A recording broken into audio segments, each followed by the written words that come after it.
Olá, tudo bom? Meu nome é Mônica e hoje então a gente conversa sobre uma das tragédias mais famosas de Shakespeare, O Rei Lear. Eu li essa peça na versão e-book, edição da LPM Pocket. Essa edição, aliás, está disponível no Kindle Unlimited. E para que a gente possa continuar essa conversa sobre livros toda semana, eu vou te convidar a se inscrever aqui no canal e também a curtir o vídeo. Bem, em Rei Lear, mais uma vez, Shakespeare vai recorrer a uma história já contada. Então havia um texto chamado Histórias dos Reis da Bretanha, e ele vai recontar então essa história, colocando tintas fortes com muita dramaticidade, como a gente já espera dele. Nessa história, a gente vai ver as consequências da divisão de um reino. É interessante falar aqui também para vocês que o Rei Lear tem duas tramas muito interessantes. Tem a principal, que é com o Rei Lear e as suas três filhas, e há também um enredo paralelo, que é com o Conde de Gloucester e os seus dois filhos, um legítimo e o outro bastardo. Parece então que Shakespeare quis realmente enfatizar essa relação de amor e ódio entre pais e filhos. Então aqui a gente vai encontrar um universo simbólico riquíssimo, que foi até estudado por Lacan e Freud. Então vamos lá para a primeira cena dessa peça, que já vai mostrar o início desse conflito familiar que a gente vai encontrar por todo o texto. Na cena inicial, a gente já vai ver que o Rei Lear quer dividir o seu reino. Ele quer ficar apenas com o título de rei. Ele vai perder toda a autoridade. Então parece que a gente vai entrar ali num ritual, porque para dividir o reino entre as suas filhas, ele pede que cada uma delas fale de seu amor por ele. Então sim, parece que ele quer ser realmente muito adulado. As duas filhas mais velhas vão fazer exatamente isso. Mas a gente percebe que tem muito fingimento ali, porque é algo muito exacerbado. Então elas dizem que amam o pai acima de tudo. A segunda até diz que ama unicamente o pai. E é importante lembrar que as duas são casadas, então onde é que fica o marido nessa história, né? Isso é lembrado pela terceira filha, a caçula, a Cordélia. A Cordélia é a favorita do pai, só que ao contrário das irmãs, ela é realmente muito sincera e nutre um amor genuíno pelo pai. E ela não consegue falar da maneira que as irmãs falam, então a fala dela é bem sucinta. E isso não vai agradar o rei nem um pouco. E aí a gente vai ver uma reação muito exagerada da parte dele. Ele fica realmente irado. E aí então ele vai dividir o reino somente entre as duas filhas mais velhas. A Cordélia se vê totalmente desamparada, deserdada, mas ela aceita aquilo de forma resignada. Eu tenho que mencionar também que, pelo fato da Cordélia ser solteira, ela tinha dois pretendentes para se casar. Um deles era o rei da França e outro o duque da Borgonha.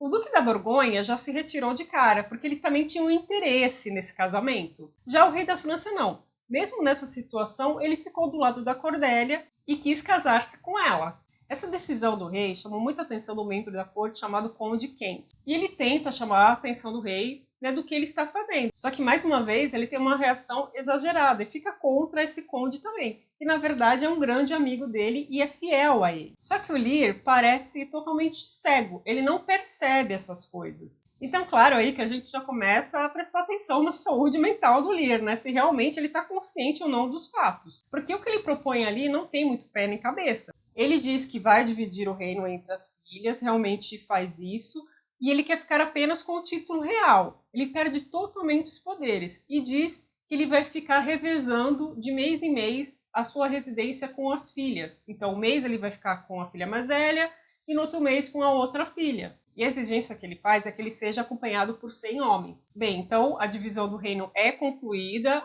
A filha mais nova, Cordélia, vai embora com o rei da França. Então aí a gente já vai ver uma inversão de papéis, o Lear tornando-se filho de suas filhas. O que parece então é que ele não está sabendo lidar com a sua situação atual, que ele está ficando velho e que ele deve mesmo nessa circunstância continuar com o seu papel de rei. Mas não, ele está decidido realmente a delegar totalmente os seus poderes para as filhas. E aí, gente, vai entrar nessa história um personagem super interessante que é o bobo da corte, o bobo do rei.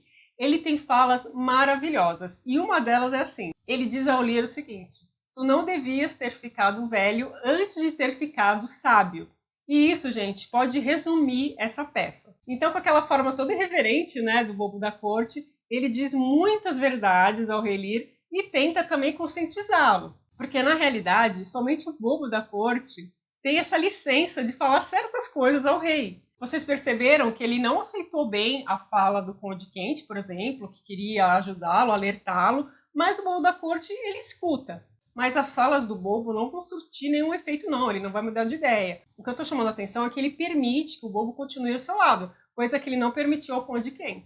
Continuando nesse enredo principal, que vai tratar do rei Lear e de suas filhas, ele vai partir para casa, né, para o castelo da filha mais velha. E aí já vão começar os problemas. Claramente a gente percebe nas falas dela que ela é super mal intencionada, que ela realmente não nutre nenhum amor pelo pai e que ela quer realmente o poder. E aí quando ocorrem desavenças entre os criados dela e os homens do rei, ela incentiva aquilo, parece que ela quer ver o circo pegando fogo mesmo. E o Lear vai percebendo então que ele não está sendo respeitado, porque o desrespeito aos seus homens é um desrespeito a ele também por consequência. Então sim, já começa toda uma frieza, uma hostilidade da parte dessa filha com ele. Enquanto isso, Shakespeare vai apresentar para a gente uma segunda trama, que é com o Conde de Gloucester. Esse conde, ele tem 2 filhos. Um é legítimo, o Edgar, e o outro é um bastardo, o Edmundo. Só que eles têm, aparentemente, uma boa relação com o pai entre si também. Mas logo a gente vê que o Edmundo, o filho bastardo, vai ser um daqueles vilões que a gente já conhece de Shakespeare. Então, ele é extremamente ardiloso. E ele vai armar toda uma situação para ele se tornar o herdeiro do pai. Então, numa determinada cena, ele vai fingir que ele está escondendo uma carta, o pai percebe e pergunta o que é, diz que quer ver a carta. E essa carta seria, né, de Edgar, o seu irmão, né, filho legítimo do Conde de Gloucester, dizendo que ele gostaria de fazer uma conspiração contra o próprio pai. O Conde de Gloucester vai acreditar naquilo, vai ficar completamente furioso. E aí ele vai começar esse papel duplo. Então, ele diz uma coisa ao pai e outra coisa ao irmão. O irmão, por ser uma pessoa ingênua, realmente muito boa, acredita nele. E acaba fugindo porque ele pensa que ele foi caluniado por alguma pessoa e o pai está furioso com ele. Nesse ponto, para não ser reconhecido, o Edgar vai se transformar meio que num andarilho, num mendigo. Então, numa pessoa muito pobre e também já com traços de loucura, que não sabe bem o que faz, o que fala. Então, esse é o único meio dele ver de escapar de ser preso. Enquanto isso, os conflitos do rei com suas filhas continuam, porque ele vai pedir ajuda a essa segunda filha, mas ela também o trata de forma muito fria. E uma coisa que as 2 filhas contestam é o porquê tantos homens, por que ele tem que andar com tantos homens? E elas pedem, então, para que ele reduza o número de cavaleiros que andam com ele, para 25 apenas. Aí a gente vai entrar no momento da peça que é realmente muito importante, que o rei Lear se vê totalmente abandonado. Cai uma tempestade tremenda e ele se vê totalmente desamparado, as filhas não estão nem aí com ele e não o abrigam.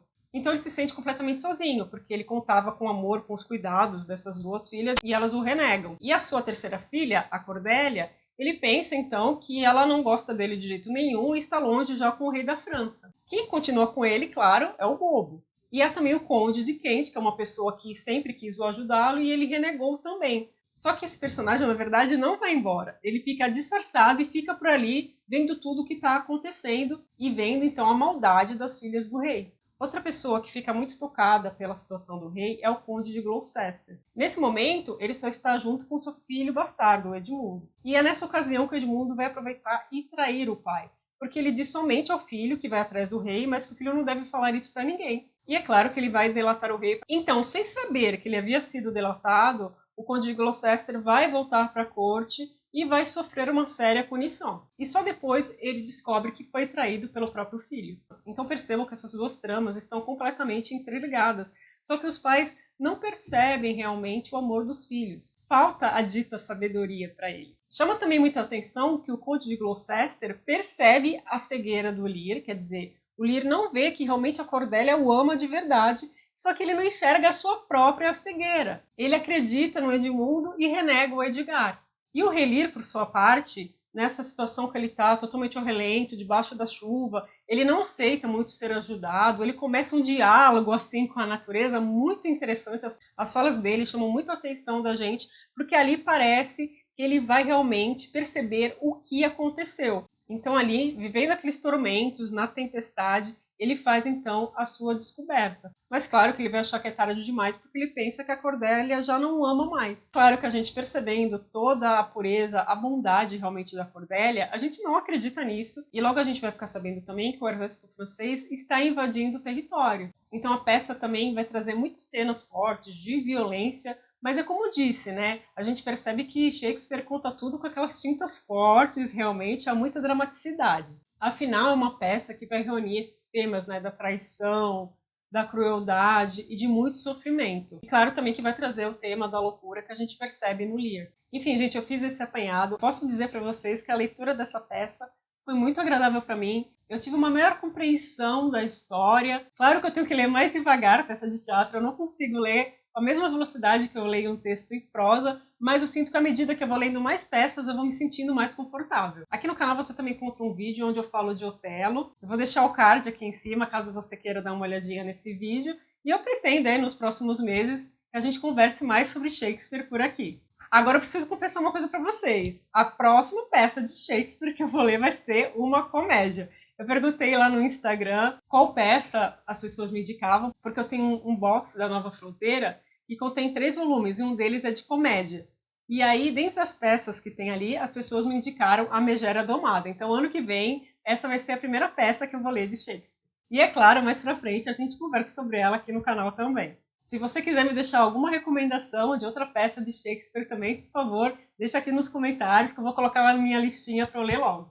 Muito obrigada por ter assistido esse vídeo e eu espero vocês no próximo aqui no canal. Até lá, tchau, tchau!